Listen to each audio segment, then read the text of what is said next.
You all had really good meetings today with staff and members and got to talk about your projects and what's going on in your part of the state.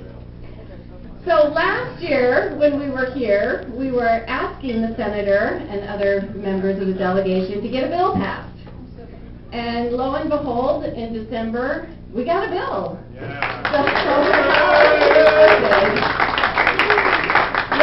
So 5 years is amazing. And we're really excited about the FAST Act and very appreciative. And so we're here talking about all the projects that we're hoping will get done now. And so we're going to hear from Senator Amy Klobuchar about what's the next step and what's going on with transportation. Well, very good. Well, thank you. Thank you, Margaret. Good. Well, thank you, everyone, and thank you for being here. I think Tommy is here, right, somewhere. Where are you, Tommy? Who does great work for us in this area. And Travis, as you know, is also with us and not here right now. I know everyone's looking. Travis, our legislative director, but I think he may stop by later. And you got some good food. That's nice. Many of us were up late last night. I didn't make your breakfast, not because I was up late last night, but because I was I have my leadership meetings a lot in the morning. But I was really proud of the work that we did on the FAST Act. I was one of the first Democrats to sign on when Mitch and Barbara Boxer negotiated it. And we had to, make some maneuvers and get the pay-fors done. And people wanted different funding sources, and it was really quite an unbelievable trek. But it was also really fun to work on, to have the majority leader say thanks, and I'm going to never forget this. That's a good moment. So, and we were able to get enough. That was in the first few votes when no one thought it was going to get through. So we're pretty excited about that and what's been happening and what you've been doing to advocate for it, which has made a major difference. And so I want to thank all of you for that. I love working on your individual projects, and I wish we could have earmarks back. I've been pretty clear about my view on that. I was joking with a group earlier that if by a chance, which as you know politically I'm not in this place, if Donald Trump ever won, that would be our way to get earmarks back. And so we're like, we have to have control over where things are. Okay, I won't go there.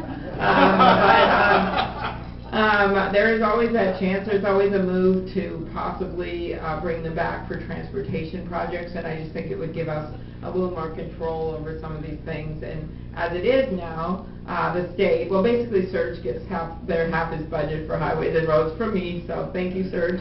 As it is, the money all goes directly there. Now, that being said, we've fared pretty well. Minnesota has, with the way the funding formula has gone. And the FAST Act continues that, and in fact it's going to add money to our state starting in 2016. The federal portion will start at $36 million above current, and then it's going to go to $107 million increase by 2020, and it's a total of $4 billion for our state. And so, as you know, one of the real advantages of it is that it is a 5-year time period, and so we're going to know, you're going to know that that's money's coming in, and most importantly, the state is going to know consistently. And I really consider it a floor, because my hope is that when we finally do tax reform next year, and we will have to do tax reform, or it's becoming really difficult to compete internationally. We've got trillions of dollars overseas. As you know, the Medtronic deal was caused in part by that situation. And so the hope is, and it's going to be a very difficult deal to make, because we'll have to close some of these loopholes, which other people consider their incentives, right? When it comes to some of the tax bills. I don't want to mess around with some of the bonding, municipal bonds, just want to make that clear. But when we could close some of those loopholes and do some other things and get some pay-fors, it's a huge advantage if we reduce the international rate to create an incentive for the money to come back. We don't really want to do a one-shot deal because it's not good government, and I've said I'd support it, but the best way to do it would be a longer-term fix for the international tax rate. Then what happens is a whole bunch of money comes back. Now, we can't control what companies do, but if it's set at a certain rate, a view is a lot will come back. And then what we could do to get the votes for the international tax reform is to say, well, a certain percentage will go to an infrastructure bank. And there's a lot of support for that kind of idea, from Lindsey Graham to Mark Warner. And so this isn't just some pie in the sky thing. It's something we've seriously talked about, and we also think it would create an incentive, especially for Democratic votes that we might not get otherwise, for that kind of tax reform. And so it's a pretty exciting idea. We want to make sure that it covers major projects as well as smaller ones. The other way we could do it is not do it as an infrastructure bank. By the way, we can't call it a bank because then we lose like Rand Ball or someone because it's a bank.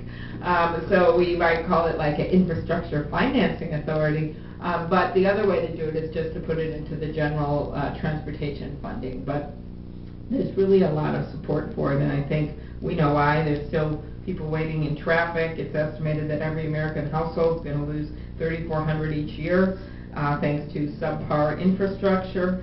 And we go on with the waits and the fact that our economy now that's picked up, we have so many more exports, and you've got to get the goods to market, and that means roads, bridges, barges, rail, you name it. Another piece of this, of course, is public transit, and there's just more and more, from my mind, it's just becoming more and more popular, light rail, things like that, and so that also drives a certain support base in the Congress.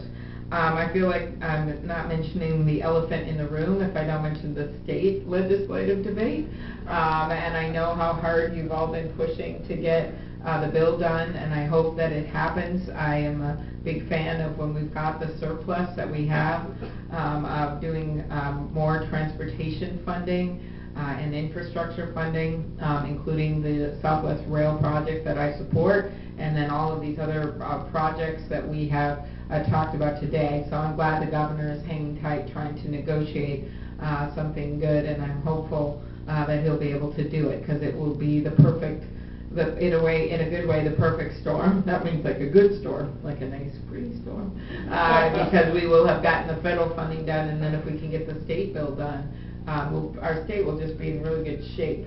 When you look at that CNBC survey of the best states to do business in, we somehow came out #1, and we all know it wasn't because of our tax rates, which aren't, by the way, the highest.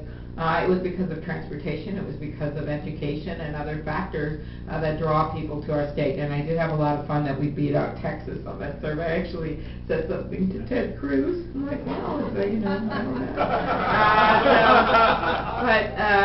I actually had a very funny joke at his expenses years ago, before anyone thought he'd ever run for president. It was the Gridiron Dinner, the comedy dinner, and I did it with Bobby Jindal as a Republican speaker, and the president always speaks. So we're all, up there, and so, but before I did it, I always run the jokes by the people that I'm going to use them on to make sure they're okay with it, because I decided it's not worth making an enemy for life over a joke at a comedy dinner. And so the only one, by the way, that's ever rejected their joke is Chuck Schumer, so I won't give it to you now, that joke.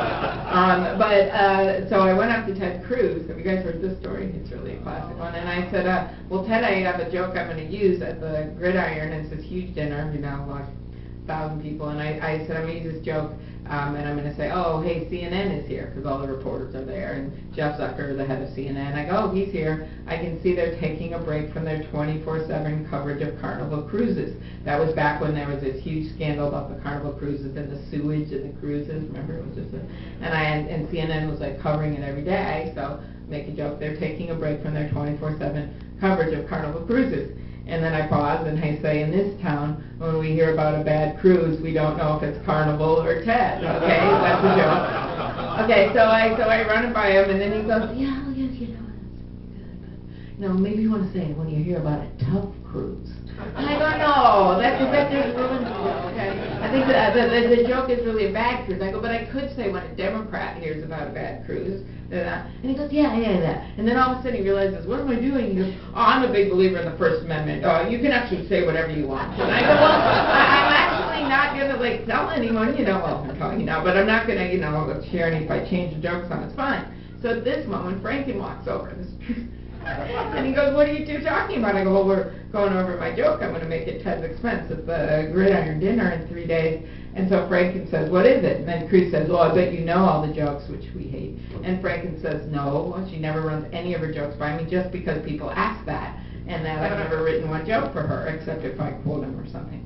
So, like I'm about to do. So Franken listens to the whole thing about if you hear about a bad cruise, you don't know if it's Carnival or 10. And he says, well, I can make that a lot better. I got a good way to do it. And we both go, what? Cruise at 9. And he goes, no, what you say? Well, in this town, when we hear about a cruise who's full of shit, we don't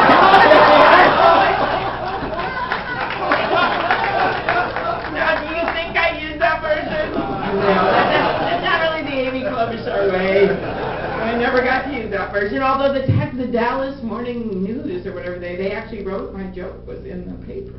So that was pretty. But ironically, you can't record the gridiron. It's this weird old rule from 100 years, so the reporters say, no.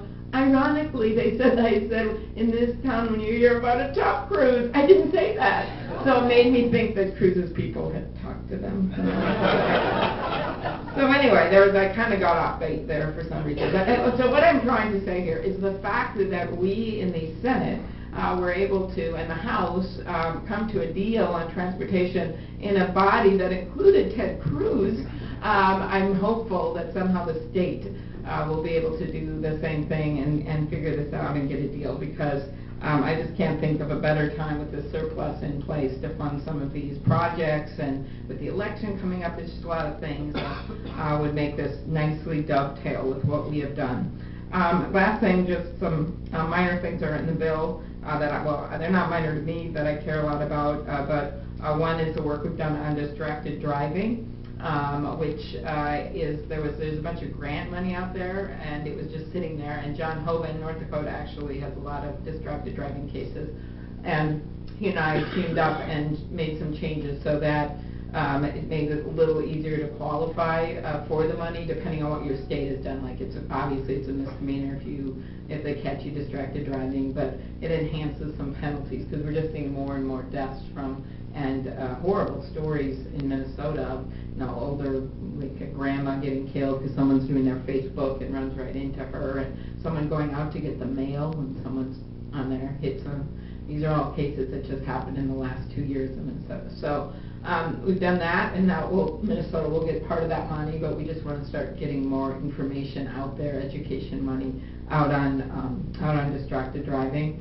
There's graduated driving for teens. I got something in there for that as well. Rail crossings, that was important. And then Hogan and I had something which sort of my Rand Paul moment, black boxes in cars, so they can't trace where you're going.